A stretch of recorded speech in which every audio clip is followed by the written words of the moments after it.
Welcome to the eForge podcast, where overwhelmed operators become empowered leaders and where we forge businesses, influence, and legacies that last. I'm your host, Corey Long. Today's episode is for every founder who says, one day I want to sell this thing, but hasn't actually built their business to be sellable.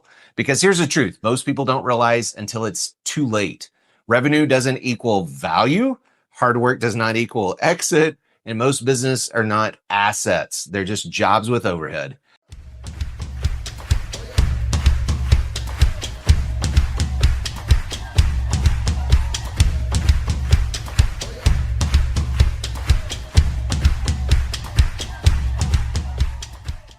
My guest today is someone who has lived both sides of that equation. He's built companies, he's scaled them, and now he helps businesses design their companies so that they can actually exit a high multiple instead of walking away with scraps.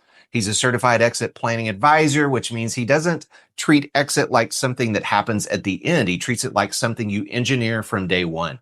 Today, we're talking about what really drives business value, what buyers are actually looking for, what founders must fix now if they ever want the option to sell later. Guys, please welcome my guest, Troy Hoffman, to the show today. Thanks, Troy, for being on. I know just from what you just said, you're a busy guy, man. You are heading out to Utah or somewhere else today. It sounds like you've got multiple speaking engagements today.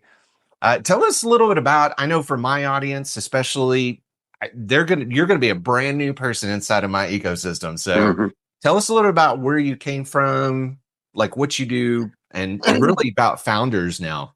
I mean, the short 30-second version of it all. And that was the best intro, by the way. I mean, Corey, I'm like, however you wrote that and wherever you got that, that is amazing. I'm going to steal all of that. I'm not the marketing person. I'm not the creative person. You know, I just build stuff, right? Yeah. My first company, we started with 18. It was a Christian t-shirt company. We did stickers. We did license plates. We did caps. We did products for, youth churches across the nation. Then we got in Amway. We did Amway products, and we did like Walmart stores, and we got into like, oh my God, what were they called? These like Mr. Fix-It type places or whatever. I'm trying to think of it, like AutoZones. Oh. And we had like the spinning racks that sold some of our products there. And we built that. Then we built this like web design company, and we started doing large shopping cart technology. We had a large client. The client didn't want to pay. The internet market crashed. They thought the internet was going to go under. It was that type of belief system back then in 1999. Goodness. Yeah, it was really wild. And we actually built a whole online ordering system for this very large entity, and then they didn't pay. Then also the other company, I didn't know how to run it at all. I basically had all these Christian bookstores and all these clients that had products all over the place. So cash flow was horrible. They didn't pay. The products were sitting there until the product sold. I was like, oh, sure, this sounds like a great idea. It was just a terrible idea. So just the whole thing collapsed. I started waiting tables, got an undergrad degree, went to Florida State, opened a day spa there, started bartending, waiting tables at night.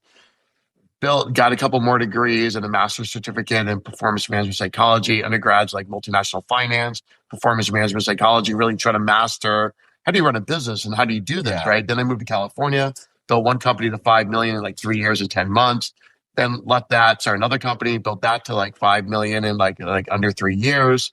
And we're on the Inc. 500 list for the top 200 fastest growing companies in America, a couple times. And then, the FSU 100 list. And we just stopped applying for these things, just focus on building. I try to be more like secretive and really focus on the core competency. And how do you learn to run a company? I got up to 300 pounds. I was burnt out. I was like, couldn't get out of bed. I just didn't know. I just didn't know what I just didn't know.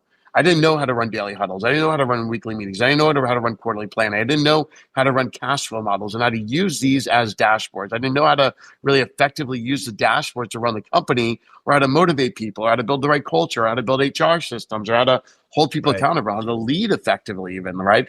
So we went through all these drastic, horrible, terrible years of just all kinds of pain and problems till I finally figured out. Like I had one mentor who wrote the book called The 40-Hour Work Year by Scott Fritz. And Scott Fritz is it was horrible. He would come to facilitate our meetings, and the staff would get up out of the table and walk out of the room and say, this is bullshit. And I'm like, oh man, guys, we need this. And it was like, and they just didn't really care. I had other mentors, another guy by the name of Scott Duffy, incredible guy. He sold one of his companies to Richard Branson. And another guy, Scott DeLong. And if your name's Scott, you need to be my mentor. I think there's like Apparently so. apparently Yeah. so. I think I was actually with my another mentor I had, who's running a $450 million company right now, Jason Reed. We were down there at the hotel at the very far end of the beach Yeah. That there, looks rough. called La Concha right there. And we were just hanging out talking about like what he's going through, what I'm going through, and he's the man. I mean, he makes more money personally after tax than most companies make a year with a full team Revenue. and full equity and a full revenue. And it's Yeah. mind blowing. It's incredible what this human does. And he has all these charities and all these things he's doing and impact things. It's mind blowing what one That's human can super do. cool. And so that was my painful process that I went through. And that was my education process and that whole thing. And then all of a sudden one day, I finally figured out how to have a executive team running the company. And I was kind of Yeah. bouncing in and out and didn't work, but it did work. And then finally we figured out how to build a true executive team where I was showing up one day a year and making a Wow. lot of money doing nothing. And Wow. and I finally got that going. And I remember sitting there thinking this is great. And the first month, within like 1 or 2 months, I'm literally sitting in Cape Canaveral going, I'm bored and I have no idea what I'm gonna do. And then Elena and I decided to move to Cabo and move down there. And then we went there and then we went over to Cancun and lived there. And then Mexico let us live 6 months a year in it. And we were kind of driving. We spent 3 months Yeah. driving the whole central Mexico, surfing the whole coastline every day, having this epic time, going to Turkey, going to France, living in Thailand for 2 months, in Spain for a month at a time, in France, and but not just one place. And we were going like every 2 to 3 days, a different city, literally moving hotel to hotel, traveling all over the world for like 4 or 5 years, kind of cleaning up some other companies I was a part of, doing a lot of free coaching for a group called Entrepreneurs Organization, which I Okay. highly recommend to anybody out there. It's an incredible group I was a part of for years. I ended up coaching 180 people through that organization, Wow. helping them through the crises, 6 to 12 week cycles with these people. And really it was like, man, there's a need for helping people scale and exit.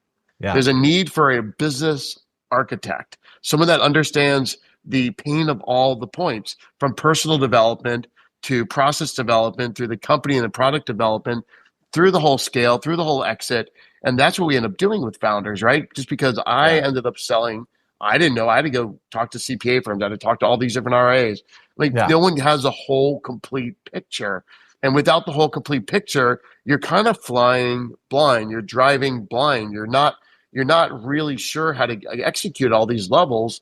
That's why we built Founders. I don't actually take any money from it, but we help companies that are between 3 to 30 million grow to 30 to 300 million, scale and exit. So that way, when you exit, 75% of people automatically hate they exited.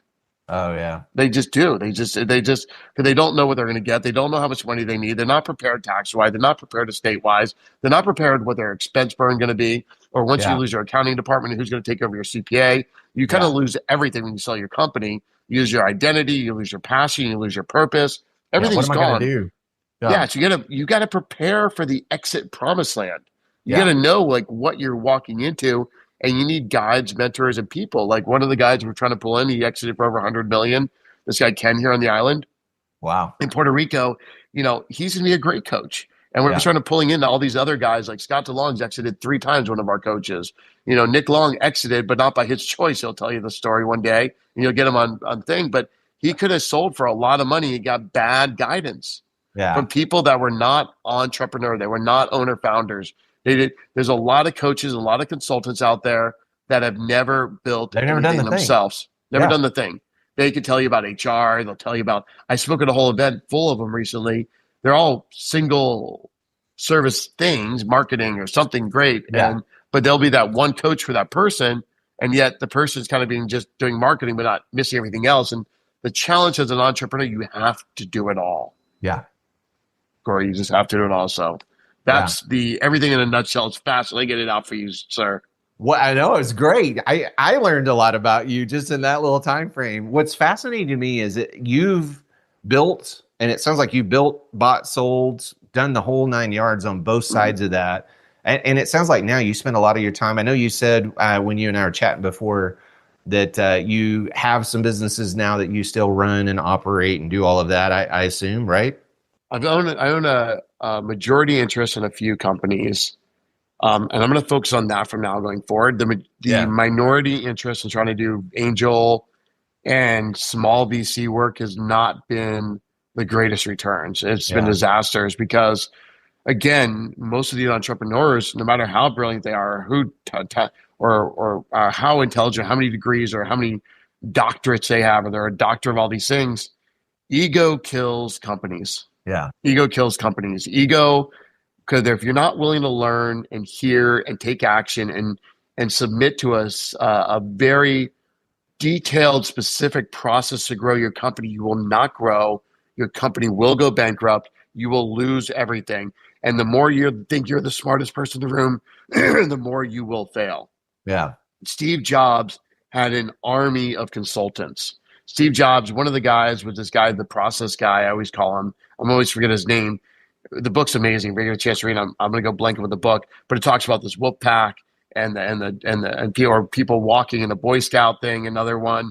And they use the example of like lead and lag time, right? Oh yeah. And if one Boy Scout slows down, then there's a big gap. And then that's like production facilities. And like that guy's was Steve mentor. And it was interesting to have all the different people that were Steve Jobs mentors and that he worked with. And one guy did a presentation. I don't know where I was at. And he went through that full list. I don't know how he Wow. got it or how he found it, but it was really, really fascinating. And most entrepreneurs don't have that list. They're Yeah. listening to Yeah. like their CFO, they're listening Yeah. to their marketing guy, they're listening, Yeah. but they don't have outside Which none of perspective. those guys have probably built No. big businesses. None of them have done the thing they're asking him to do. Yeah. Mm-mm. And Yeah. that's the problem. And these companies fail. So I lose out. Like I've got one guy just stole one guy just we raised a bunch of money, helped a dental business in Southern California go, had a Miami VC company put a bunch of money into it. And then the guy started literally just stealing money everywhere from all these deals. Oh By then, it no. was such a mess. There was no way to go. There's no legal persecution anywhere. It was just such a disaster. And he sounded good, and he looked good, and he was in the industry and all these things. And I could tell you 10 to 20 or 30 or 40 stories probably now of me losing money trying to help these companies grow, of people that sounded like they were great or whatever. Yeah. But now I've just, even this last year, I'm just like, okay, I'm done. Like one of the guys looks good. Him and his girlfriend are like famous across the internet. You would know him and her potentially. They look amazing, and he just gave up on his company and shut it down because he just didn't want to do the work and burned a bunch of people. Oh man. We'll see if he comes through in integrity and pays people back or not.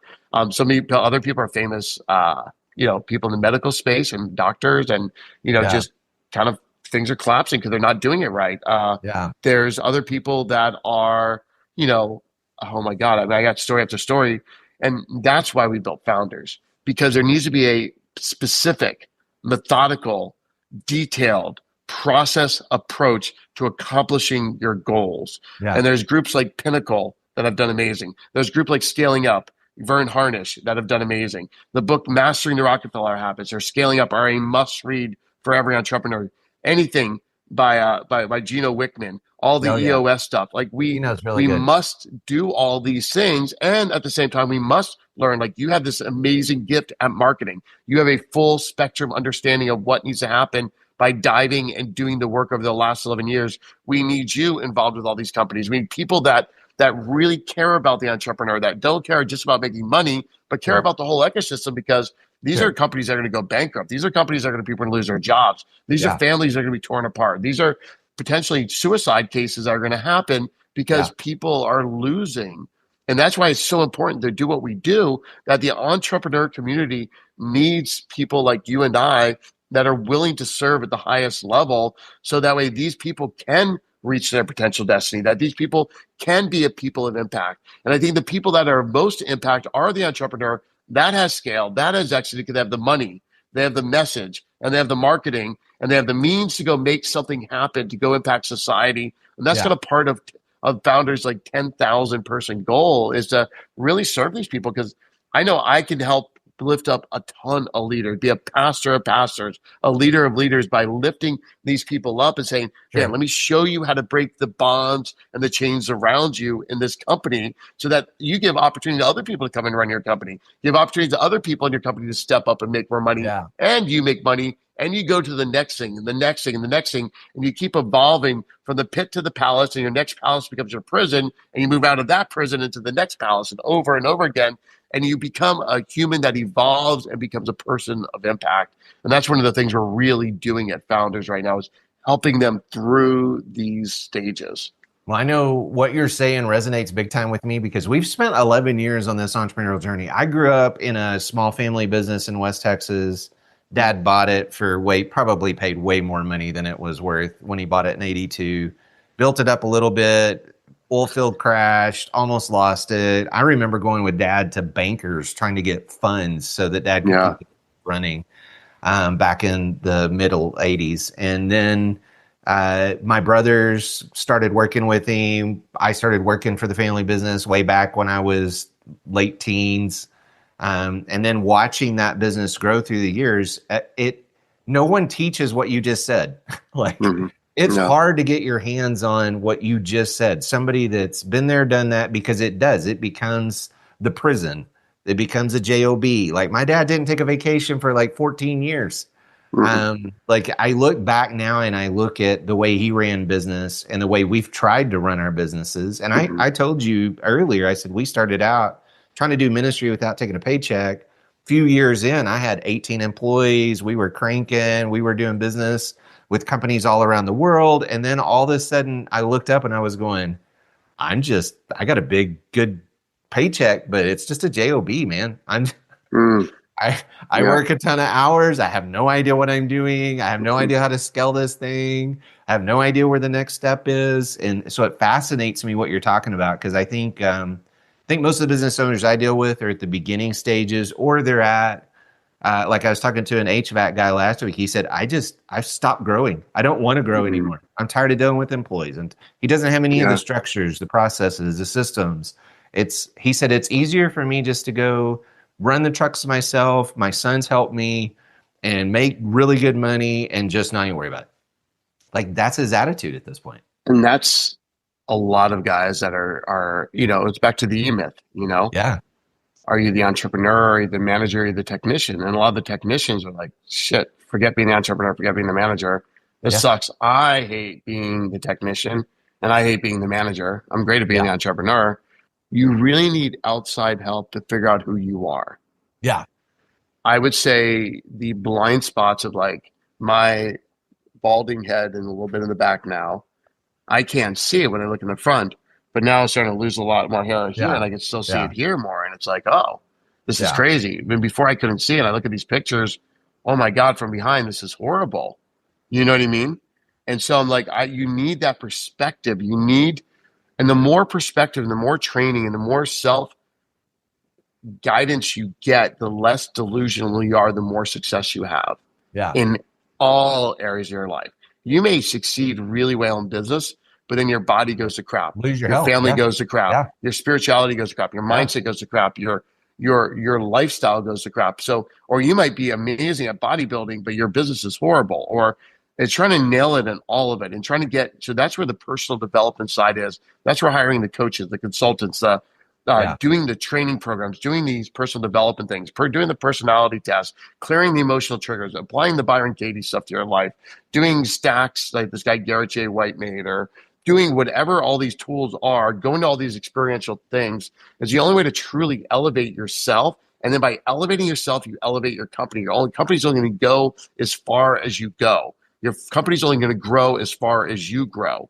And then unless it's some booming industry that you just happen to just forces these people through the chute, and they don't survive that a lot of time. No. They're beat up, they're mentally destroyed, Yeah.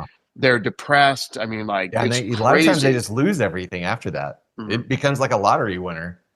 It's crazy. Yeah. And Yeah. it happens. I mean, I can see it. It can happen to me almost. Like, you start investing in all these things, and even the investing side, you have to learn to be an investor. You have to Yeah. sit and be a disciplined individual and think you know everything. No, it's process. Like, Yeah. there's everything, even exiting, even preparing for the exit is the biggest payday of most of our lives. And no one teaches this at all in a very cohesive way. There's groups out there, but the groups out there are technician groups. They're kind of people that are RIAs that kind of just want to invest your money, or they're just like these brokers, M&A teams that just want to help sell your company, but have a cohesive vision. Like, you got to start your tax planning 6 years out. Remember this. If you remember nothing else from today, start your tax planning 6 years out. Start your estate planning today.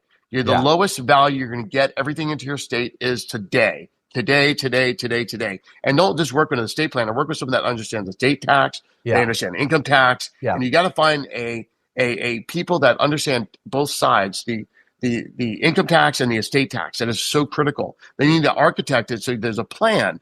And don't have someone just sell you one thing. Make sure they tell you at least 10 or 20 or 30 or 40 or 50 different options so you see the vastness. Help people understand your giving, what Right. level of giving. There's ways of donating money right now by donating shares of your company right now into your DAF, your donor advised fund that's going to help you have tax off for this year, tax write-offs in Hmm. 2026. That's money that you don't have to pay to the government now that you get to keep in your pocket. And you do this methodically. At the time of sale, you fund that DAF. Then you control your giving. That DAF grows, you get to Mm. keep going and giving, controlling the giving. You can commit to an ongoing giving process. So a church, a nonprofit, an Yeah. Yeah. Yeah. Yeah. institution that needs steady cash flow coming in, they can guarantee and count on to go impact society, to go change the world. Yeah. They know that your giving is going to be a part of that. So there's all these tools we just don't know because we just don't know because you're not in the right rooms. You're not talking to the right people. You're not getting exposed. Like Corey, you were talking about this marketing thing today, that if I don't do these things in marketing, if I don't build, and you just went off on a tangent and a list that if I don't do that, I am not going to have a company by the end of 2026. It's People are not going to be changing. buying from me. They're going to be buying from Yeah. ChatGPT, like my Yeah. wife and my daughter. They only go to ChatGPT to find out Yeah. everything and go buy and figure out the best price, whatever, and that's it. So we have a 12-month sprint as companies.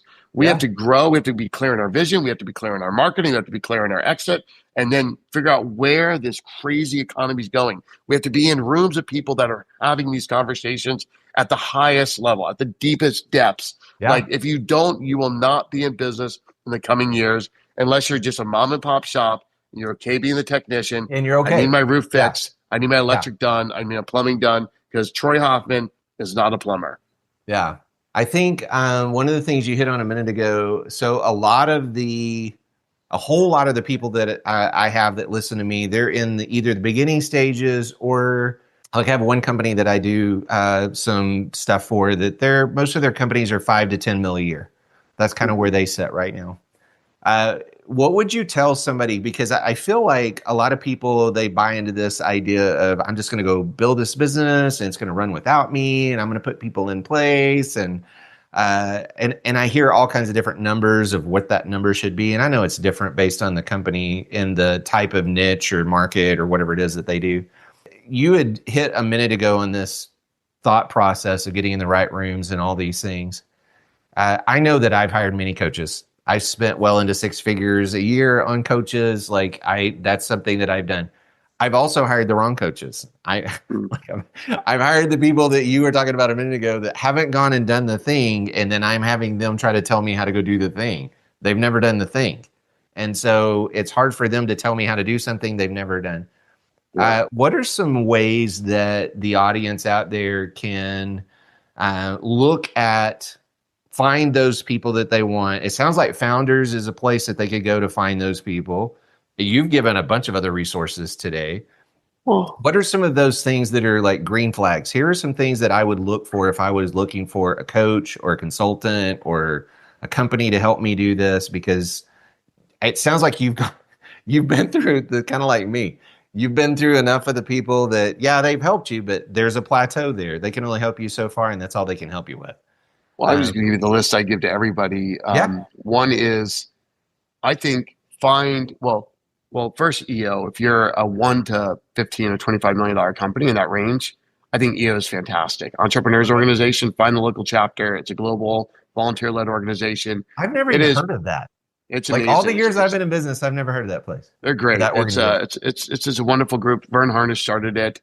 Vern's the man. His book Scaling Up, Mastering the Rockefeller Habits, all incredible books. Great reads. Got to do it.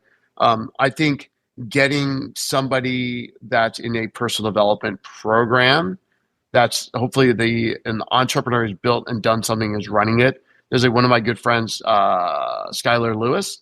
He's got a thing called Rise Up Kings in Texas. I've heard For of those Rise in Up King. Texas. I've looked at So going there. Skylar's one of my really good friends. Another guy, Garrett J. White, is a crazy Yeah. guy. He's Garrett online does for some cool men. stuff. but there's also women's groups. There's a ton of amazing women doing some amazing women's groups out there that are really powerful. So I would find a group. God, this one lady, I'm going to go blank on her name. She's in California, amazing scale and exit lady, incredible group of people that she's got stuff. I like those things, right? Those are good groups. Um, Dan, Dan's got a great group.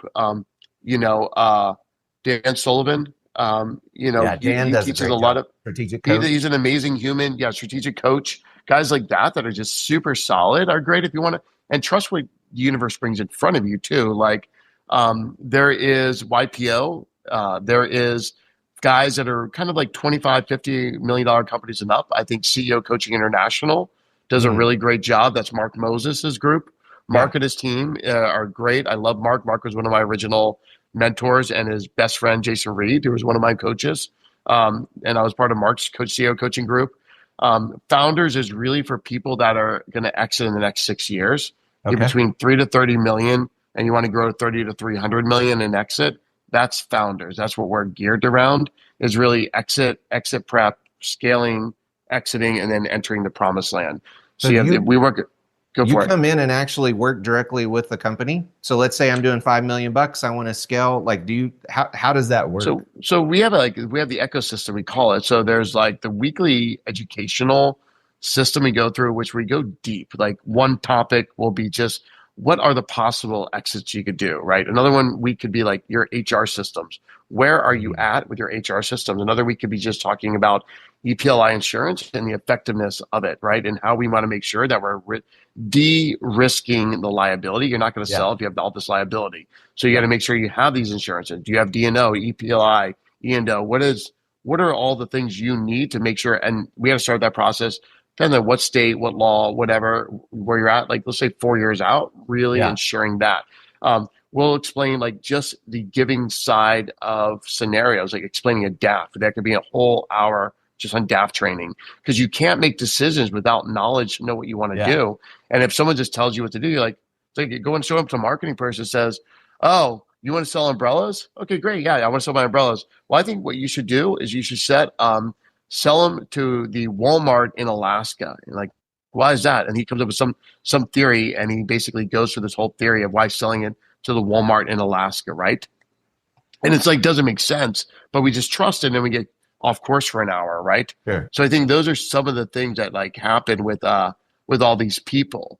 So I think those are what we kind of need to work on is finding the right people at the right time with the right information. So founders is really kind of specific. And then we have like 4 hours of like founders exit advisors. And this is just a basic program. And then we do, they have 1 hour with like a Nick or me a month where we're really trying to think high level. And then we go on to the events. The events are world class. It's just a monthly fee for all of this. And the events are amazing. Like this event in Utah coming up, we've got some of the best people at building funds. We have some of the number one company for very like high net worth individuals, money management firms coming in and speaking about your Nice. estate planning, your tax planning. The number Nice. one, I think, small business tax CPA firm. He's one of our partners out this time, Tom Wheelwright. He was partners with Robert Kiyosaki for a Yeah. while. He I've used to be heard Tom teaching. Roy. Yeah. Tom is amazing. He understands it. He understands what entrepreneurs need. And we're teaching all of that. So when they go to his office, they're ready for it. We talk about what the new Trump tax bill is going to do in some of these events, right? We talk about how to use the Trump tax bill for your company. And then, so these are all part of these educational pieces. And then at the same time, we're focusing on like the next opportunity is like, do you want to do your quarterly planning? And then Right. quarterly planning with scale and exit in mind. Then you need like a fractional CFO teams, and we try to help, say, refer to all these people that because we can't do it all. So Right. we start building this know, like, and trust ecosystem. Sooner or later, we drag you in on the marketing side and say, "Hey, man, you want to come partner with us with this?" And Yeah. we got some companies that fit your wheelhouse because we have all kinds of companies coming in. We need all kinds of people to service it. And that's where the software platform really helps track that human and that Yeah. company to make sure they do all the things they need to do and all the boxes are checked. So No, that sounds amazing. You've opened my mind up to a few things today because I think one thing we forget, and especially when we're doing entrepreneurship and we're doing businesses, is we get the blinders on and we're head down into trying to make sure that our business is growing or making money or employees, or I don't know, whichever part it is that you're struggling with at the moment. And we forget that there's this whole world out there of other business owners that can guide, direct, help. Like I read Traction years ago and it changed the way I looked at business and thought about business. Mhm. There's been books, Sullivan's stuff. I've read a ton of his books.